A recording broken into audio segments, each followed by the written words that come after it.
లెబనాన్లో వరుస పేలుళ్లు సంభవిస్తున్నాయి. నిన్న లెబనాన్లో పేజర్లు పేలుడు ఘటన మరవక ముందే మరో పేలుడు సంభవించింది. తాజాగా లెబనాన్లో వాకీటాకీలు పేలిన ఘటన వెలుగులోకి వచ్చింది. పేజర్ల పేలుళ్ల ఘటనలో మృతి చెందిన ముగ్గురు హెజ్బుల్లా సభ్యులు ఓ చిన్నారికి అంత్యక్రియలు చేస్తున్న సమయంలోనే లెబనాన్ రాజధాని బీరూట్లో పేలుళ్లు చోటు చేసుకున్నాయి. దేశంలోని పలు ప్రాంతాల్లో ఎలక్ట్రానిక్ పరికరాలు పేలాయని, ఈ ఘటనలో 300 మందికి పైగా గాయపడగా 9 మంది మృతి చెందినట్టు లెబనాన్ ఆరోగ్య శాఖ ప్రకటించింది.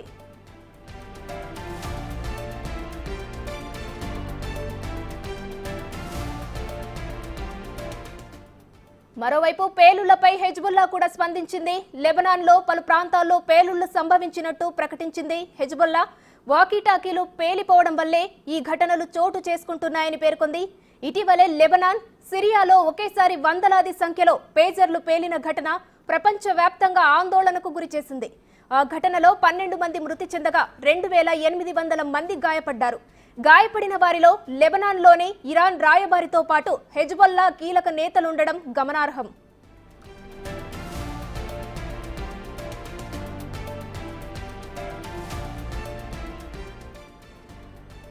పేలుళ్లకు నెల ముందు హెజ్బుల్లా దిగుమతి చేసుకున్న పేజర్లలో పేలుడు పదార్థాలను అమర్చారని, ఇది ఇజ్రాయెల్ పనేనని సీనియర్ లెబనీస్ భద్రతా వార్తా సంస్థ రాయిటర్స్ పేర్కొంది.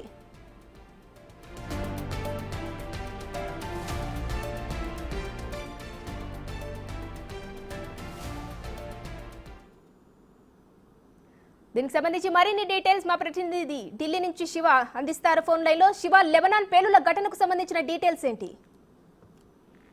రైట్ ఉమా, లెబనాన్ లో పేలిన వాకీటాకీల వల్ల దాదాపు 9 మృతి చెందారు. 300 మందికి పైగా గాయాలైనట్లు అంచనా వేస్తున్నారు. హెజ్బుల్లా సభ్యుల అంత్యక్రియల్లో టైంలోనే ఈ వాకీటాకీలు అలాగే ఫోన్లు పేలినట్లు కూడా తెలుస్తోంది. రాజధాని బీరూట్ లో సోలార్ ఎనర్జీ సిస్టమ్స్ కూడా పేలినట్లుగా తెలుస్తోంది. ఇరాన్, ఇజ్రాయెల్ దేశాల మధ్య వార్ అనేది ఈ పేలుళ్లను బట్టి కొత్త పుంతలు తొక్కుతున్నట్లుగా కూడా అర్థమవుతోంది. నిన్న లెబనాన్ లో పేజర్లు పేలుడు ఘటన మరొక ముందే తాజాగా మరో పేలుడు సంభవించడం అందరినీ విస్మయానికి గురి చేస్తుంది. ఇవాళ లెబనాన్ లో వాకీటాకీలు పేలిన ఘటన వెలుగులోకి వచ్చిన నేపథ్యంలో అందరూ కూడా ఆశ్చర్యం వ్యక్తం చేస్తున్నారు.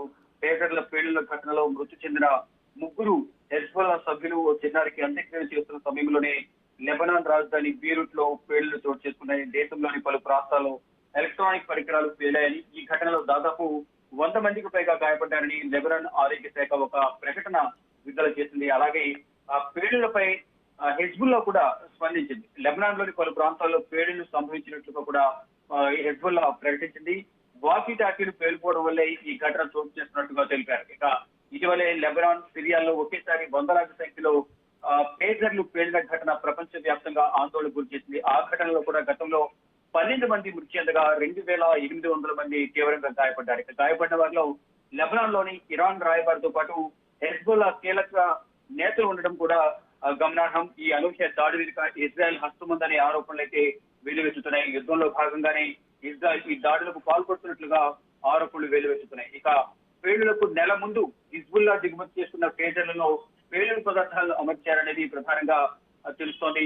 ఇక ఇజ్రాయెల్ పైనని సీనియర్ లెబనాన్ భద్రతా వార్తా సంస్థ కూడా దీనికి సంబంధించి ఒక ప్రకటన కూడా విడుదల చేశారు. మొత్తంగా చూసుకుంటే ఈ లెబనాన్ లో జరుగుతున్న దాడుల వల్ల అంటే ఒకరిపై ఒకరు దాడి చేసుకోవడంతో పాటు ఎవరైతే పరికరాలు వినియోగిస్తున్నారో ఆ పరికరాలు కూడా పరికరాలు పేలిపోవడం వల్ల కూడా అనేక మంది మృతి చెందుతున్నారు. వాకీటాకీలు కావచ్చు, ఫోన్లు, టేజర్లు, ఇలా సోలార్ ఎనర్జీ సిస్టమ్స్ వీటన్నిటి వల్ల కూడా పేలుళ్లు సంభవించడం ముందుగానే నిర్ణయించుకున్న ప్రకారం ఒక ప్లాన్ ప్రకారమే వీటన్నిటిలో పేలుడు పదార్థాలు అమర్చారనేది ప్రధానంగా ఆరోపణలు వెలువెత్తుతున్నాయి.